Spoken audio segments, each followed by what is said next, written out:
Managing weeds inside high tunnel is critical.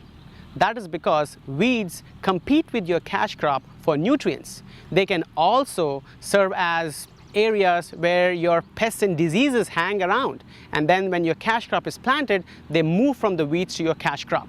So removal of weeds is absolutely critical to make sure the crop is healthy, without any diseases, without any insects, and produces a satisfactory yield and a good quality crop for you. There are a number of ways you can do that. Most of the commercial growers who grow tomatoes and other crops in high tunnels would use black plastic mulch. Black plastic mulch is very commonly available and easily available through different agricultural vendors. Black plastic mulch doesn't cost much.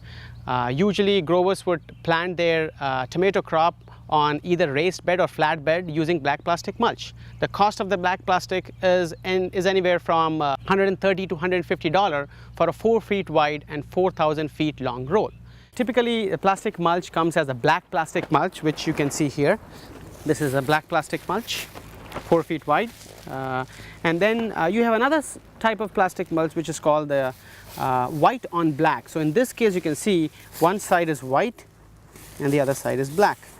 And inside high tunnel, since it's already hot in here because of the tunnel effect in here, so it's sometimes better to use the white on black and keep the white surface at the top, because that will cool the root zone of the plant and the plant won't be stressed with too much heat. So inside the high tunnel, we recommend using the white on black. If it was outside field production, you could have used black also. Both do the same thing. They do an excellent job in suppressing weeds, conserving moisture, but a little bit added advantage of using white on black is the less amount of heat stress on the plant. Of course, you can go and use biodegradable mulch. The advantage of using biodegradable mulch is that you do not have to take it to a landfill or dispose it. You can simply till it under. But in the case of black plastic mulch, yes, it has to go to a landfill. Now there are trade-offs. The cost for the biodegradable mulch for the same size of 4 feet wide and 4,000 feet long roll would be double, but it's good for the environment and more towards sustainability. In addition to plastic mulch, you can use a heavier grade of plastic known as the weed barrier. Of course, the cost will go up. You are looking at almost 4 times the cost of the black plastic mulch.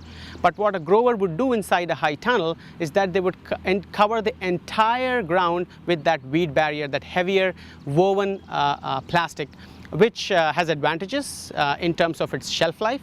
You can use that weed barrier for almost 4 to 5 years if you care for it properly. Whereas in the case of black plastic mulch, it's a one-time use, so you dispose it at the end of every growing season. Other than plastics, there are ways to manage weeds in an organic manner. You can use organic mulches.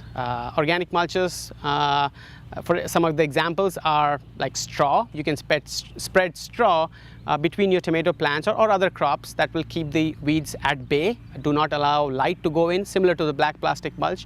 So that you do not have any weeds in that case. You can also use switchgrass. It's a very effective way to manage weeds, and we have used that here in a number of research experiments and seen good results using switchgrass. If the weed pressure is really high in your high tunnel before even you start planting your tomatoes or other crops, you may use a herbicide, but again, the space inside the high tunnel is a premium space. It's not as big as outside field, so you can sustainably manage weeds without using herbicides. You can use plastic mulches, you can use organic mulches like switchgrass and straw, and occasionally we also hoe. You can use a hoe. It's not a big area to hoe either. Take care of weeds inside your high tunnel and you will have a great crop.